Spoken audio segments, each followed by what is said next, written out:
Diego Binarios Manifiesto Libertario. Hoy tendremos nuestra novena sesión titulada Educación en Libertad. Hoy nos acompaña María del Carmen Aceña, catedrática universitaria y ex ministra de Educación de Guatemala. Ella se desempeña actualmente en el área de Seguridad Ciudadana del Centro de Investigaciones Económicas Nacionales CIEN y preside la Fundación Proyecto de Vida en dicho país. Hola María del Carmen, muchas gracias por acompañarnos.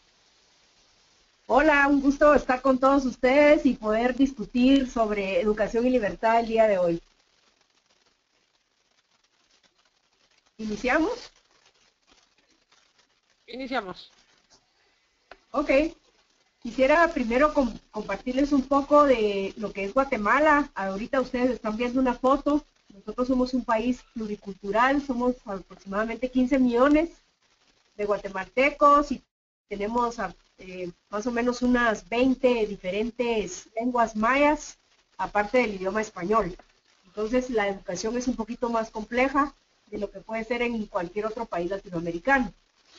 Lo importante que uno piensa cuando llega de ministro es realmente para qué es la educación, ¿verdad? Entonces, las preguntas claves que quisiera que se hicieran es qué opinan de la educación de su país, qué entiende por calidad educativa, porque cuando uno le pregunta a la gente de calidad, hay gente que dice pues calidad es matemática o calidad es la parte científica o calidad es valores.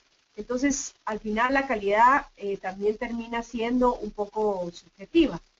Otra pregunta que creo que es muy importante es qué cambios hay que hacer en nuestros sistemas educativos, porque lamentablemente nuestros sistemas educativos vienen de hace bastantes años atrás, yo les diría del siglo pasado, y la educación debe proyectarse al futuro, ¿verdad? Y la última pregunta es a los jóvenes que nos están escuchando, ¿verdad? Que veo que son 22, si uno se considera un aprendiz, porque en el siglo XXI pues uno tiene muchísima información, tiene mucho acceso a la información y uno debe de estar a la vanguardia. Ahora, para mí el aprendizaje tiene estos conocimientos técnicos, pero el aprendizaje es conciencia, razón y además es para que me sirva en la sociedad. Entonces, cuando uno empieza a ver los ministerios, ¿verdad? El Ministerio de Guatemala es una de las instituciones más grandes de Centroamérica. Tiene todos estos desafíos como cualquier empresa, ¿verdad? Tiene clientes, tiene empleados, tiene oficinas, ¿verdad? Entonces uno diría, bueno, tengo recursos, tengo 11,000 millones de quetzales, que más o menos la tasa es 7.50 por $1. Y entonces uno dice, bueno, puedo hacer muchas cosas, pero a la otra parte uno encuentra que no hay planeación, que no hay capacitación, que no hay políticas salariales y que además de las políticas salariales tenemos un gran desafío que son los sindicatos. Y en Guatemala, en muchos países latinoamericanos también, los sindicatos terminan haciendo pactos colectivos donde los aumentos salariales son de manera masiva, sin ningún tipo de evaluación del mismo catedrático. Entonces lo que tenemos es un sistema totalmente mediocre, donde a la gente se le aumenta, donde no se ven por resultados, ¿verdad? Donde tenemos conflictos permanentes y al final pues lo que está fallando es la calidad de la educación y en nuestros países también que no todos los niños van a la escuela. Nosotros hicimos unos acuerdos de paz hace muchos años y eso es como nuestra guía. En teoría se iban a hacer 11 transformaciones, esto es, digamos, lo ideal que se diseñó hace más o menos 15 años y en base a eso pues se supondría que habría una hoja de ruta para nuestros países, pero ha sido bastante complicado porque una cosa es lo que está en papel y otra cosa es lo que uno quiera. ¿Verdad? Yo soy amante de la libertad y creo que los niños en las escuelas deben de ser libres, tal vez más libres de lo que tradicionalmente se es, ¿verdad? Pero para ello se necesita tener una actitud positiva, tener buenos directores que empoderen a los niños, ¿verdad? Y obviamente pues el problema que se tiene en nuestros países es que los padres no pueden escoger a los profesores de sus hijos. Entonces muchas veces el padre, por quedar bien con el con el profesor, no le exige, ¿verdad? Y entonces tenemos pues la autoestima muy baja, estamos atados al pasado, tenemos mucho temor al cambio, ¿verdad? Entonces al final somos libres porque no somos capaces ni siquiera de soñar y no tenemos, digamos, las competencias para lograr nuestros sueños. Entonces eso es lo que uno encuentra en las aulas y uno quisiera pues tener más libertad. Y luego les voy a hablar de un programa muy interesante que nosotros le dimos libertad a los papás para organizarse y que ellos escogieran su maestro, que fue muy exitoso, pero lamentablemente los sindicatos no les gusta. Entonces, en la educación empieza desde que el niño está, la madre embarazada, el infante, y lo que ustedes ven en rojo, pues es lo que le compete al sistema educativo en Guatemala. Lamentablemente, si el niño viene ya con problemas desde... En el caso de Guatemala, la mitad de los niños tienen desnutrición, entonces de infante no tiene estimulación, ya cuando llega a la escuela ya no hay mucho que hacer, ¿verdad? Entonces sí es importante cuando uno habla de educación, desde la madre es la primera educadora, el padre, los hermanos y los amigos son bien importantes e influyen en la educación. Yo ahorita me voy a focalizar en eso, que es lo clásico en todos los ministerios, ¿verdad? Que es cómo es la anatomía de un sistema, ¿verdad? Hay una estructura legal, hay una administración, ¿verdad? Hay recursos y lo más importante en educación es que uno tiene que aprender a hacer mapas políticos, porque las decisiones, aunque uno quisiera tomarlas con libertad, no hay, ¿verdad? Y la pregunta es si hay posibilidades de cambio. Y eso es uno de los desafíos más grandes porque la mayoría de los ministerios de educación de Latinoamérica, el 80-85% son planillas, es muy difícil destituir a los profesores, no hay sistemas de evaluación constantes, ¿verdad? Y al final estamos atados a un mal profesor o podemos estar atados a un buen profesor. Por ejemplo, en Cuba, el profesor tiene que encargarse de un niño por 6 años y este profesor es como un mentor del niño, ¿verdad? Y al final el niño es evaluado por el sistema y si el niño no aprendió, el maestro es el responsable, ¿verdad? Obviamente, pues no hay mucha libertad, pero la calidad de los resultados en Cuba es mayor que en muchos de los países latinoamericanos. De hecho, es uno de los mejores. Nosotros tenemos un sistema educativo bastante complejo, ¿verdad? Y las variables con las que podemos nosotros analizar un sistema es con el alfabetismo, con la cobertura y con la calidad, ¿verdad? Esas son como formas de medir si un país está más avanzado que otro en el tema educativo. En el tema de alfabetización, quisiera solo mostrarles una gráfica. Aquí ustedes ven la tasa de analfabetismo y pueden ver que al final hay una serie de departamentos. Nuestro país está dividido en departamentos y obviamente el problema de analfabetismo se da mucho en los lugares donde vive la población indígena, ¿verdad? A pesar de que hemos mejorado sustancialmente, ustedes pueden ver, por ejemplo, Guatemala, tenemos 5% y ustedes ven Baja Verapaz, que hay 20% de analfabetismo, y esto en la mayoría son mujeres del área rural, ¿verdad? De población indígena.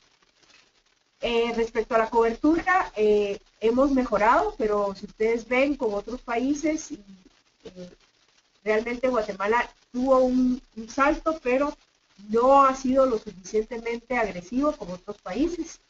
La pregunta es si esto se debe al sistema. Yo creo sustancialmente que sí. Y hace más o menos unos 10 años nos pidieron al CIEN, que es el centro donde yo trabajo, que diseñáramos un programa creativo para ampliar la cobertura. En esa época solo 7 de cada 10 niños iban a la escuela. Entonces diseñamos un programa que se llama Programa de Autogestión Educativa, que se los voy a presentar a continuación. Aquí me imagino que hay jóvenes de diferentes, o personas que nos están escuchando, de diferentes países de Latinoamérica, que están en relación con otros países, ¿verdad? Y uno puede ver que realmente Guatemala, pues sí está rezagada en relación a todos los demás países. Pero eso no nos impidió de poder hacer este programa que se hizo en casi todos los países centroamericanos, pero lamentablemente por los sindicatos, estos programas pues ya no pudieron continuar. Estas son las tasas de cobertura por nivel. Ustedes se pueden dar cuenta que teníamos ya casi superada la cobertura de la primaria está bajado. También tenemos muchos desafíos en la preprimaria, la mitad de los niños no van, y también en la secundaria pues tenemos 800,000 jóvenes que no estudian.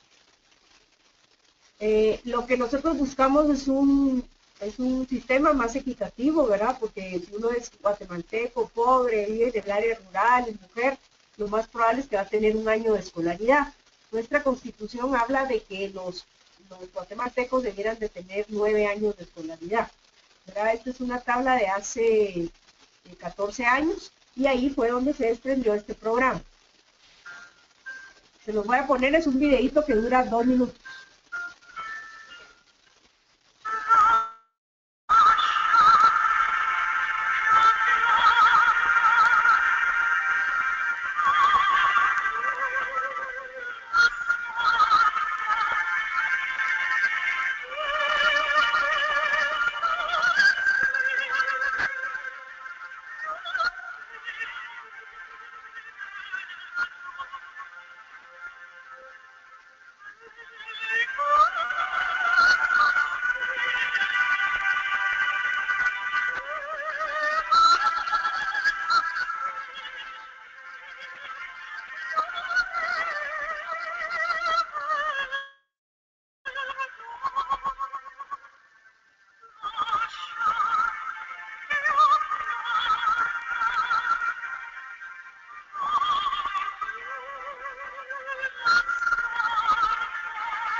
Entonces, este programa, como vieron en el videíto, se organizaban los padres, los fondos eran del gobierno, se capacitaban a los papás y los papás escogían a los maestros.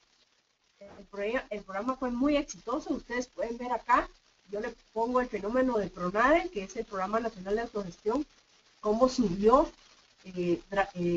dramáticamente la cobertura positivamente, ¿verdad? Llegando hasta casi 98%. Lamentablemente, como les digo, un gobierno negoció con el sindicato y este programa dejó de existir. Ahora, ¿qué nos deja esto de lección? De que sí se puede administrar de diferente forma. Estos eran como los charter schools, pero al final tenemos que lograr neutralizar a los sindicatos porque a ellos no les gusta este tipo de programas, ¿verdad? Entonces, Yo creo que lo más importante en el futuro es cómo formamos a los maestros, qué tipo de ideología tienen, cómo podemos escoger a los maestros, cómo los podemos evaluar, y algo muy, muy importante es cómo le damos la autoridad al final a los padres sin tener el abuso de cambiar al maestro que, por ejemplo, no le da una buena nota a su hijo o algo similar. Ahora, en materia de privatización o temas así, yo creo que el modelo más interesante que tenemos en Latinoamérica es el modelo chileno, ¿verdad? Que hace varios años lo que se hizo fue prácticamente la parte operativa, ponerla en manos de las municipalidades o del sector privado, y son los padres los que escogen la escuela y lo que reciben a cambio es un voucher, ¿verdad? Es un buen sistema de control. Los padres podían escoger entre la educación eh, municipal luego de que se centralizó o un colegio privado. Y lo interesante del fenómeno de Chile es que además los padres podían poner más recursos, que eso es bueno porque a veces, digamos, está limitada la escuela y si los padres quieren aportar más, pues está bien. ¿Verdad? Obviamente, el mayor desafío que tiene actualmente Chile, no sé si hay algún chileno entre el grupo, es que este era el modelo que se quería votar con la famosa primavera de Chile, que es muy lamentable porque yo creo que casi a nivel mundial es uno de los mejores sistemas administrativos donde son al final los padres de familia los que escogen, y obviamente pues se necesitan los sistemas de evaluación para poder competir entre los colegios y que los padres puedan escoger, ¿verdad? Y lo más importante en educación es que sí se necesita un ente rector, porque cuando uno toma una decisión de educación es a largo plazo y no es fácil, digamos, cambiarse de una materia a otra. Entonces, yo les diría que tal vez el modelo chileno es el mejor. Este es el resultado de PRONADE, donde ustedes pueden ver cómo realmente aumentó la cobertura. Estos son los departamentos donde más población indígena hay, y como ustedes pudieron ver en el video, la calidad educativa era similar a la de las escuelas normales con un maestro contratado por el ministerio. Los ministerios en general están muy centralizados, la gerencia es fatal, ¿verdad? Y como les decía, los sindicatos son un desafío para poder administrar bien, ¿verdad?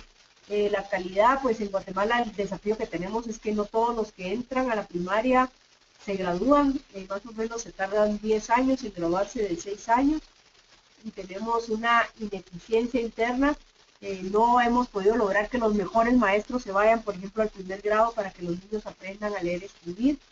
Y como los niños a veces vienen con un idioma maya que no es el que aprenden en la escuela, si el niño tiene más de 7 años, es muy difícil que aprenda su idioma, a leer y escribir en su idioma, y más difícil aún el estudiar. Estas son pruebas internacionales donde ustedes pueden ver acá, Cuba es el mejor país, ¿verdad? Esto es el desempeño en tercer grado en matemática. Obviamente Cuba sale muy bien en matemática y lenguaje, pero al final la gente no es libre, no emprende, la gente pues está deprimida y no hay ningún incentivo para ser mejor. ¿Verdad? Estas son las pruebas de Guatemala, nosotros las iniciamos en el 2006, ustedes pueden darse cuenta que sí es un desafío.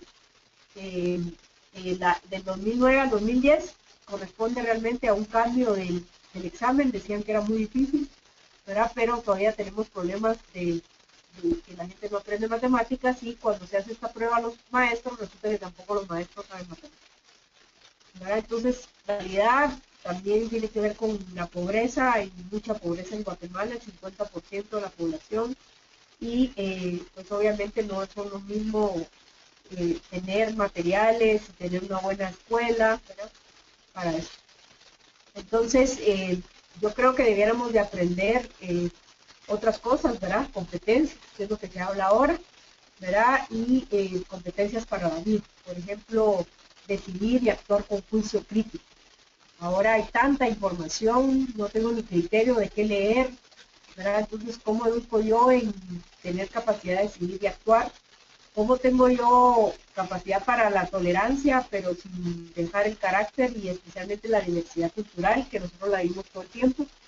Por ejemplo, manifestar una conciencia de pertinencia a la cultura y el individuo a respetarse, ¿verdad?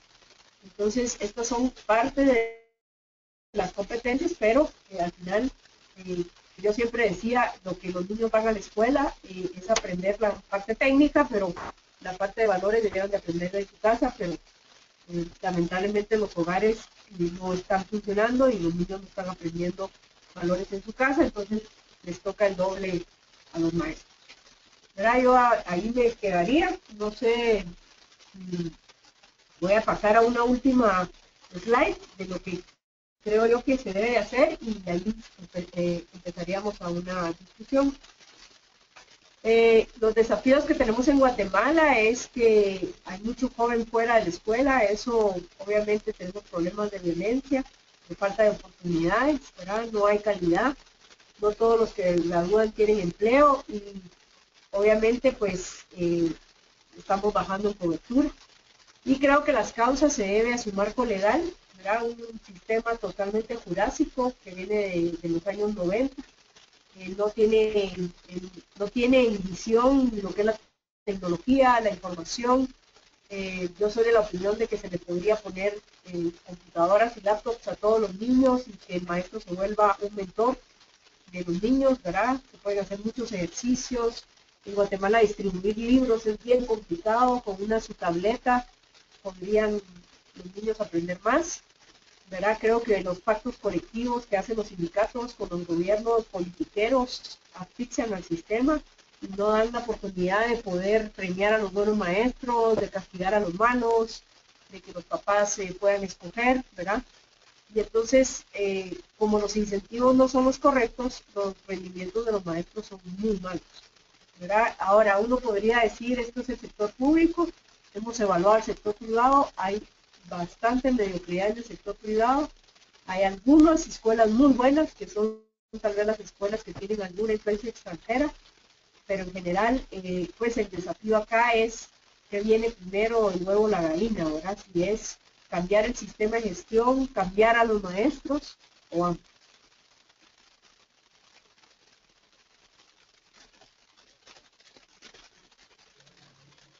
Perfecto. Abrimos la ronda de preguntas. Bienvenidas.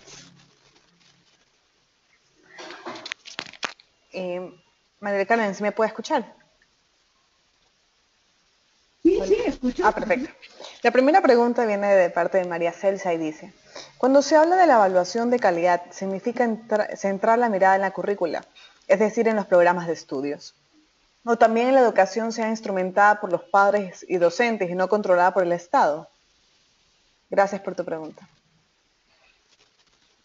Sí, lo que pasa es que los currículums contienen una serie de competencias, que ahora es como la nueva moda es evaluar las competencias y entonces las evaluaciones deben de estar totalmente pegadas a estos currículums. Ahora, obviamente cuando uno viene de un hogar donde hay cultura, donde hay educación, donde los papás leen, ¿verdad? Hay mucho mejores resultados, ¿verdad? Ahora, lo que se ha determinado en Guatemala es que los hogares que son pobres tienen menos oportunidades que los hogares que tienen más recursos, por una sencilla razón, por ejemplo, solo con el tema de la luz eléctrica, ¿verdad? O el tema de que yo para ir a la escuela tengo que caminar 3, 4 kilómetros diarios y no tengo, digamos, actividades extra aulas, ¿verdad? Yo creo que la educación es integral, las evaluaciones solo sirven para tener una referencia. En algunos países las evaluaciones determinan si el alumno se gradúa o no, pero cada vez se está discutiendo más el tema porque puede ser que las evaluaciones estén evaluando solo ciertas competencias y no la integralidad del alumno. Entonces, por ejemplo, en Costa Rica, según entiendo yo, la prueba tiene una carga, digamos un 60% y el otro 40% es más libre. Entonces, el alumno se puede graduar si tiene el 60% de la prueba ganada, ¿verdad? Pero eso depende de los países, entonces evaluar siempre va a ser difícil, pero es mejor evaluar con datos que evaluar subjetivamente, porque al final la primera pregunta que yo hacía es ¿qué es calidad educativa? ¿Verdad? Entonces, Por eso las escuelas debieran de tener proyectos escolares donde los padres pueden escoger, digamos, si yo quiero que mi hijo aprenda valores, entonces puedo escoger una escuela religiosa. O si yo quiero que mi hijo pues sea un científico, puedo escoger una escuela donde se apoye, digamos, la ciencia. O si yo quiero que mi hijo aprenda varios idiomas, lo puedo poner en una escuela alemana o una escuela americana, ¿verdad? No sé si respondí la pregunta, pero ahí podemos seguir comentando. Perfecto, seguimos con la ronda de preguntas. Recuerden que lo pueden hacerlo directamente del chat y si necesitan audio, pueden levantar sus manos y escribirlo directamente. La siguiente pregunta viene de parte de Cristina y dice, ¿cuál considera usted que es realmente el reto que el Estado debe hacer con la educación? Gracias por tu pregunta. Bueno, Cristina, creo que es una excelente pregunta. Yo creo que el Estado, en general, donde participa gobierno y sociedad, debe de garantizar que todos los niños tengan acceso y que este acceso le permita mejorar sus oportunidades y su futuro y que la gente sea autosuficiente. Yo creo que el primer valor que debiera garantizarse es que la gente estudie y que con sus ingresos pueda realmente trabajar y ser autosuficiente, no depender, digamos, de ahora que está muy de moda en nuestros países que le dan a la gente dinero para ir a la escuela, por ejemplo, porque eso la incentiva.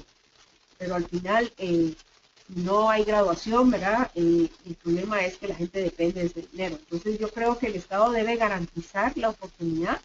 Y en el caso nuestro, en Guatemala, me pareciera paradójico, pero nuestra Constitución dice que los padres tienen el derecho de escoger la educación de sus hijos. O sea que los padres debieran de poder optar a diferentes sistemas. Entonces, eso nos permitió, por ejemplo, hacer este programa de ampliación de cobertura totalmente descentralizada. Creo que sí, el financiamiento debiera de ser de parte de nuestros impuestos, especialmente para aquellos que no tienen ingresos para estudiar en una escuela privada, ¿verdad? Pero creo que la administración no debiera de ser pública, debiera de ser competitiva, debiera de ser realmente descentralizada, ¿verdad? Y sí un rol de control de que realmente los niños estén aprendiendo. Perfecto. La siguiente pregunta viene de parte de Brian y dice, ¿no es contradictorio colocar de referente al sistema cubano de educación cuando los hechos demuestran que la población cubana está sometida a la ideología y avalan todo un sistema que tiene sus cimientos en fundamentos o premisas que la historia ha demostrado que no son correctos y que produce un empobrecimiento general y deterioro de calidad de vida? ¿No es la educación un sistema que deba proporcionar calidad de vida e independencia en el actuar y promover la libertad a través de la capacidad individual para poder rentabilizar el conocimiento y ser independiente? Sí, yo estoy de acuerdo con Brian. Yo creo que hay que enseñar a la gente a ser independiente. Pero hay que tener mucho cuidado porque pues yo creo que hay como tres estados del ser humano, ¿verdad? Lo primero es ser independiente, después es poder compartir con los demás y después ser interdependiente. O sea, que tú puedes convivir con los demás y además puedes hacer sinergia con los demás. Entonces, por eso las competencias actuales son de poder trabajar en equipo. Pero hay que tener cuidado de que el equipo no sustituya al colectivismo, que ahora está como muy de moda, ¿verdad? Que todo es colectivo y que todos iguales y que no se premia al que es mejor porque pobrecito, que el bullying. No, yo creo que sí hay que cambiar esos valores. Y eso depende muchísimo del maestro, ¿verdad? Y por eso es importante que los maestros tengan este tipo de capacitaciones donde vuelven a los estudiantes totalmente independientes, pero les enseñan a convivir de manera en sociedad, ¿verdad? Con estos valores del respeto, del trabajo en equipo, ¿verdad? Y obviamente hay que tener mucho cuidado, porque imagínense que estos sindicatos que lo que buscan es la ley del mínimo esfuerzo, terminan siendo los que educan a los niños y a los niños lo que les enseñan es que el Estado les tiene que dar el dinero, que no debe de haber esfuerzo, ¿verdad? Que no debe de haber un esfuerzo individual. Por ejemplo, yo les comentaba al principio que cuando yo iba a las aulas miraba que los niños no soñaban. Y eso es un problema serio, porque la gente que no sueña no se pone metas y no tiene un plan y nunca va a ser feliz porque no tiene éxitos. Claro que hay mucha pobreza, hay gente que no tiene recursos, pero cuando uno empieza a tener sueños, empieza a generar planes y a tener metas, empieza a tener, digamos, un nuevo curso en la vida. Y lo que encontramos es que los mismos maestros no tenían metas ni siquiera para mejorar la calidad de sus estudiantes, ¿verdad? Entonces, esto es toda una cultura, ¿verdad? De metas, de trabajo en equipo, de apoyar al otro, pero siempre hay que pensar de manera individual, de que la gente tiene que aprender por sí misma, tiene que ser autosuficiente, ¿verdad? Pero ya en el siglo XXI la globalización y esto nos hace ser interdependientes, pero no dependientes, mucho menos del Estado. Gracias. Diana pregunta, ¿cómo realmente trabajar con los sindicatos? En mi país sucede lo mismo. No dice qué país es. Gracias, Diana. Ok. Voy a contarles un poco qué hicimos nosotros. Lo que nosotros encontramos fue que los líderes sindicales no trabajaban y la ley no se los permitía. Pero era tal el nivel de miedo que tenían los anteriores ministerios que se los, digamos, simplemente se los topaban, como decimos acá, y nosotros lo que hicimos fue desde el primer día decirles, miren, ustedes, lo más importante acá es respetar la ley. Entonces, pues al principio ellos decían que sí, ¿verdad? Pero ellos al final se sienten como reyes porque ellos, a mí me dijo el sindicalista uno de los días que me senté con él, pues mire, yo aquí llevo 5 ministros, ¿verdad?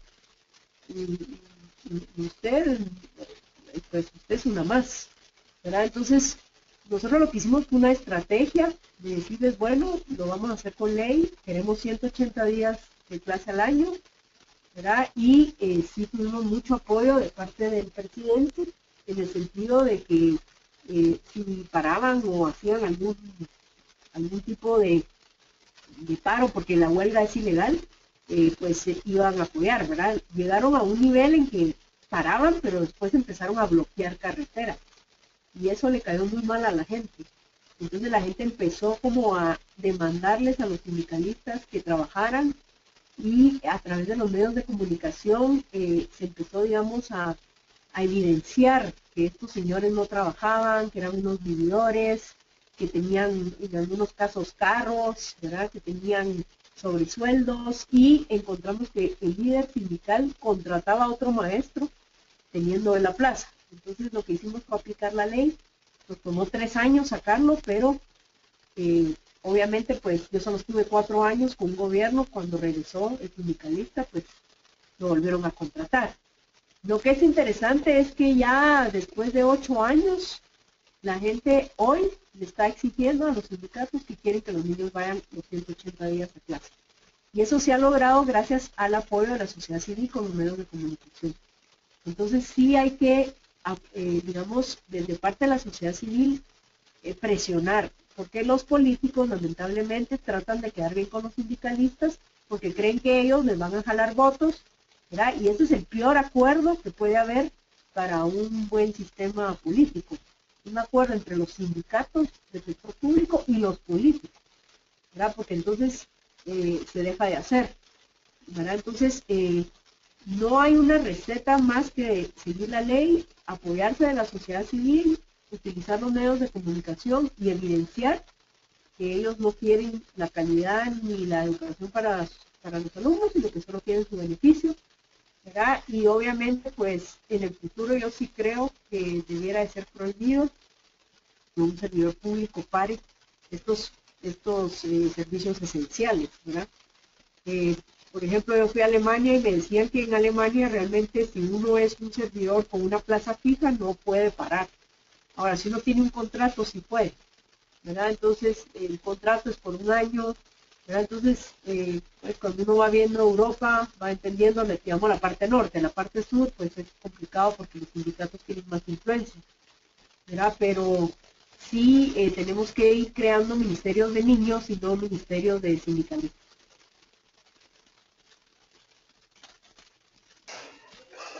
Richard dice, ¿qué papel están cumpliendo los partidos políticos de Guatemala para presionar al gobierno actual con el objeto que se realice una reforma en el marco legal del sistema educativo?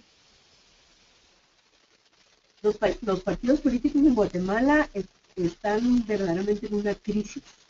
De hecho, tenemos más de 20 partidos políticos, se han vuelto como unas máquinas electorales, ¿verdad? Están un poco mezclados con el dinero no sano, ya sea por la vía de corrupción o por la vía del narcotráfico.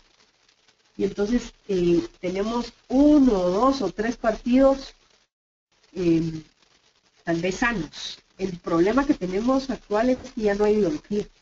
Entonces, son muy pragmáticos, ¿verdad? Entonces, este Congreso lo que hizo como querían estar en la presidencia en el próximo periodo, e interpelaron a la ministra de Educación por 2 años, o sea, estuvo 2 años en el Congreso.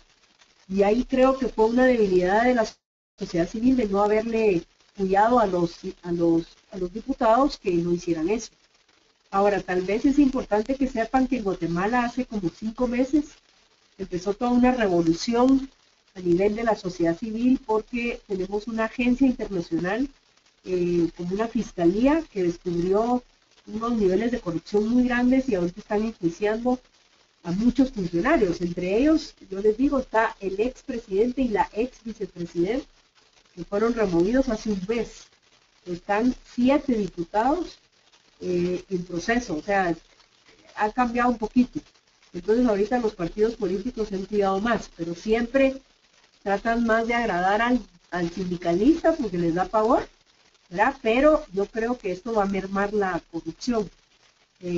Quisiéramos que hubiera un partido político con la ideología de la libertad, ¿verdad? Que volviéramos a las discusiones de principios y no de dinero, ¿verdad? Que sí creo que es un gran problema en Guatemala, ¿verdad? Que todo es alrededor del dinero, de los recursos, del poder.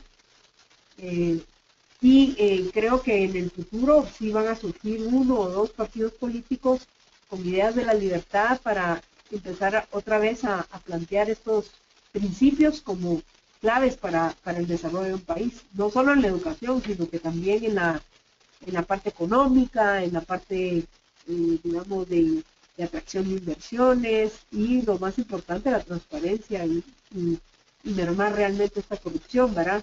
A veces la certeza del castigo uno creería que es suficiente. Nosotros hemos tenido varios presidentes en la cárcel, varios ministros de finanzas en la cárcel y ni así han aprendido, ¿verdad? Entonces, más yo creo que es formar a la gente con valores, gente proba que llegue y para eso tenemos que tener un sistema muy competitivo para llegar a gobernar.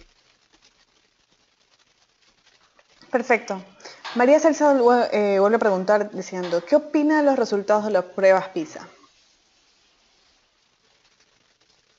Uy, los perdí. ¿Aló? Hola, ¿ahí? ¿Qué opina de los resultados de las pruebas PISA? Pues mira, yo creo que es un referente.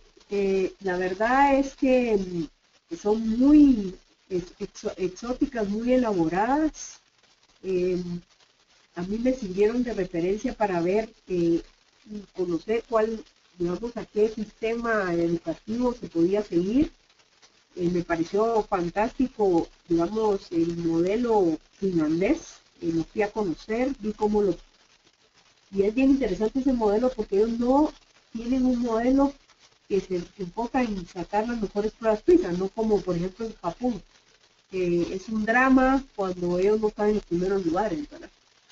Yo creo que evalúa ciertas cosas técnicas, le quieren meter más parte, yo las tomaría como una referencia, ¿verdad? Obviamente cuando uno ve Latinoamérica y estamos en los últimos lugares, uno puede decir, pues sí, digamos la calidad entendida por capacidad de lenguaje, capacidad de matemática, el dominio de las ciencias, ¿verdad? Hay algunas pruebas que están haciendo en Latinoamérica, me gusta mucho en Colombia, hay una prueba que es como, por ejemplo, qué capacidades tiene uno para ser ciudadano, ¿verdad? Entonces se mide la ciudadanía. me parece interesante, ¿verdad? Pero, digamos, mientras más subjetivo, más complicado, ¿verdad? En cambio, ya cuando son pruebas científicas con datos, lo que hay que tener cuidado es no enfocar la educación en ser el mejor o ganar la prueba, sino que sea una referencia, ¿verdad? Especialmente para los papás, porque el papá cómo sabe si esta escuela es la mejor. Y en algunos países, en Guatemala no, prácticamente a uno le asignan la escuela por donde vive. Digamos, si yo vivo en cierto sector de la ciudad, yo solo puedo llevar a mi hijo a esa escuela pública, ¿verdad? Entonces el padre escoge menos, ¿verdad? Entonces yo creo que son una referencia, creo que siempre las tratan de mejorar, ¿verdad? Y yo o sea, al final lo que sí nos demuestra es que a Latinoamérica le falta mucho por mejorar su calidad. Perfecto. Les recuerdo que si necesitan preguntar, pueden escribirlo directamente al chat. Veo varias manitos alzadas y pocas preguntas.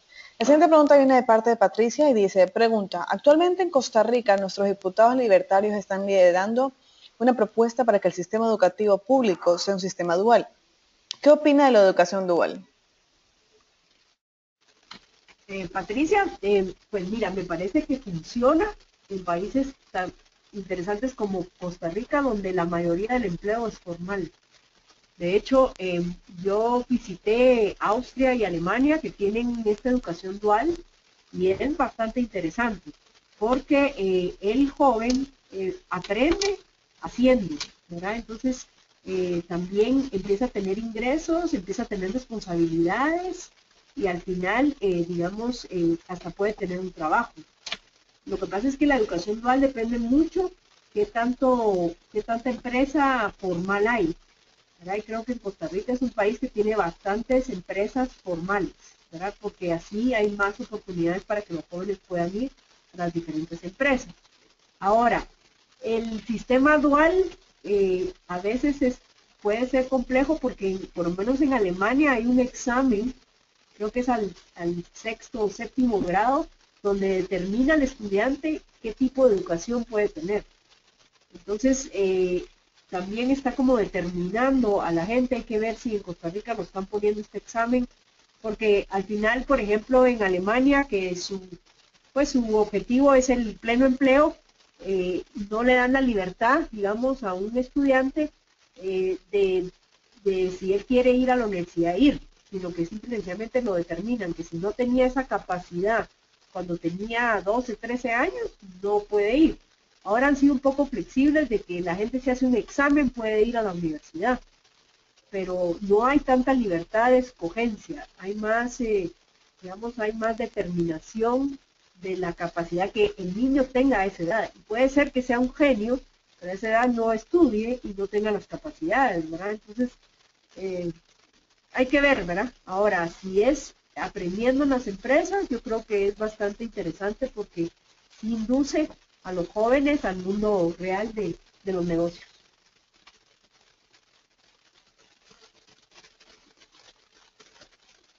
Perfecto. ¿Alguna pregunta más?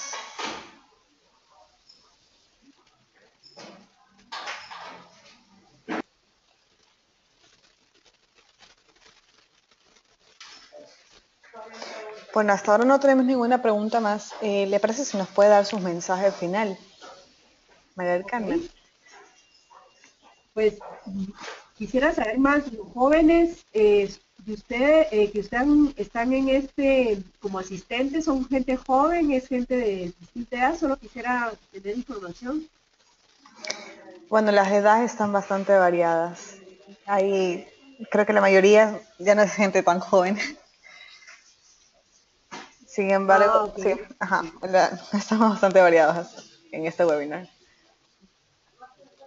Bueno, yo pienso que no hay que desfallecer, ¿verdad? Estas ideas de la libertad de escoger y la libertad económica y la libertad de ser son importantes en este siglo XXI. Yo creo que el mundo está en un momento muy complejo como para decir que este no es el modelo adecuado, ¿verdad? Yo creo que necesitamos más competencia, necesitamos más que nunca criterio, ¿verdad? También la parte de ser libre, pero ser responsable. A veces toda la gente quiere la parte esta de la libertad, pero no quiere la parte de la responsabilidad. Y creo que los que creemos en la libertad debemos de participar en política, debemos de participar en la formulación de las políticas públicas, debemos de guardar algunos cargos públicos para gente que realmente tenga las competencias, porque yo lo que he visto en Latinoamérica es que tenemos, digamos, grandes desafíos con el sistema democrático, ¿verdad? Tenemos varios gobiernos que se dicen democráticos, pero han llegado y han permanecido en el poder y están destruyendo las repúblicas, ¿verdad? Como el caso de Venezuela, el caso de Bolivia, el caso de Ecuador. Y eso es bien peligroso porque, o sea, los que creemos en la libertad debemos de creer también en la libertad política, ¿verdad? Entonces, ¿qué debemos de hacer? Debemos de influir, debemos, si somos gente mayor, poder realmente estudiar más y capacitar jóvenes, tenemos que escribir en los periódicos, ¿verdad? Nosotros en el 100 somos más o menos unas 15 personas, casi todos escribimos, casi todos damos clase, muchos de nosotros han ido al gobierno, regresamos, entrenamos, aprendemos, ¿verdad? No hay que satanizar el trabajo en el sector público, es difícil, hay que tener competencias políticas, hay que tener bien claros los principios, ¿verdad? Y sigo sosteniendo que lo más importante, el valor más importante es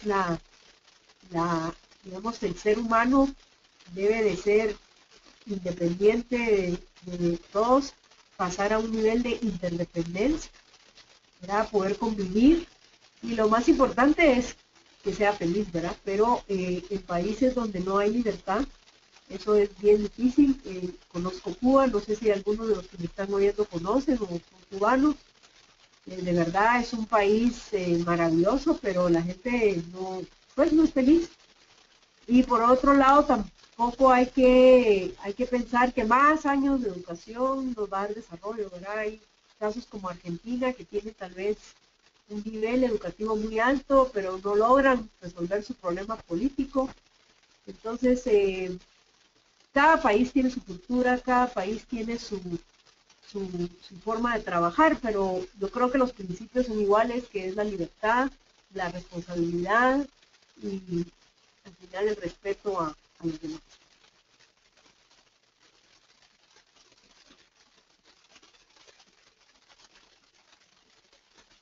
Muchísimas gracias, María del Carmen, por darse el tiempo de compartir con nosotros y poder...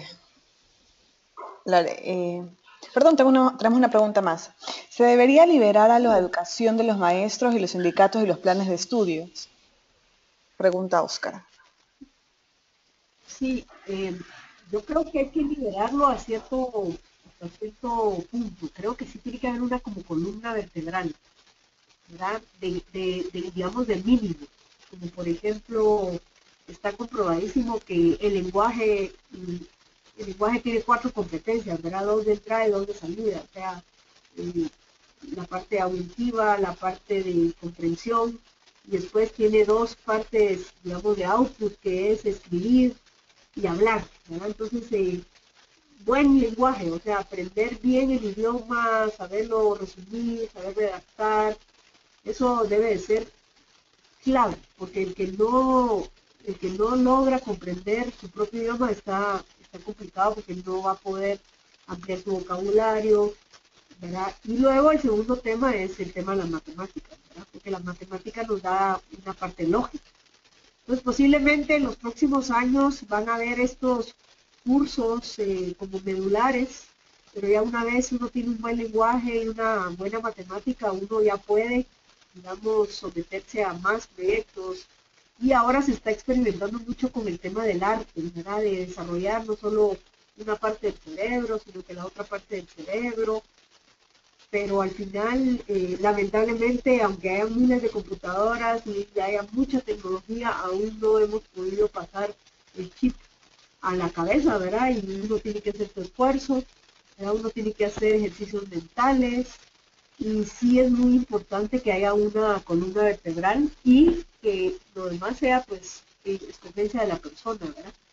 Y obviamente si hay problemas en los hogares con los valores son fundamentales, porque si la gente empieza a premiar, por ejemplo, el dinero, a la honradez, es bien complicado. O si la gente empieza a priorizar, eh, no prioriza la vida, ¿verdad? Como podemos ver en muchos países nuestros que matan a la gente por una cantidad risible de dinero o por venganza o por odio, ¿verdad? Entonces, hay ciertos valores de la vida que también hay que priorizar.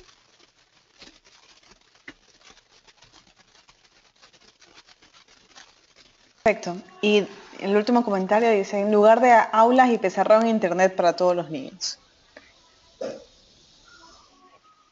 Gracias, Eh, Oscar. Sí, sí, continúa, continúa. Ajá. yo creo que vamos a tener que ir cambiando nuestra forma de dar educación, ¿verdad? La educación se formó cuando empezó la era industrial y no tiene mucho. El sistema público tendrá que 100, 150 años, ¿verdad? Y es así como acumulativo, yo voy de grado en grado, voy aprendiendo. Hay algunas metodologías como la Montessori, donde se le da a un niño, digamos, el core o el, no sé cómo se dice core en español, digamos, lo más importante y ya después el niño va desarrollándose por sí mismo. Creo que eso sí podemos ver con la tecnología.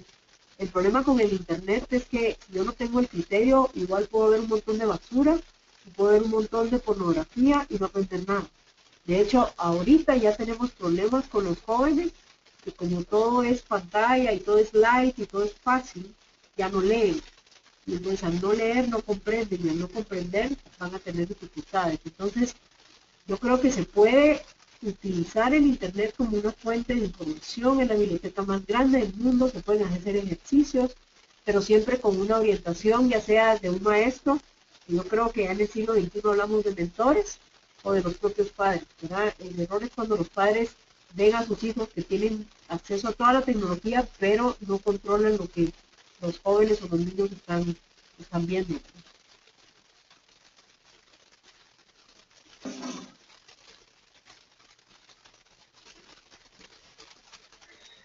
Ahora sí, muchísimas gracias, María del Carmen, por su presencia en el webinar de esta noche. Bueno, a las órdenes, muchos éxitos a todos los libertarios. Esperamos que podamos influir en el mundo en los próximos años.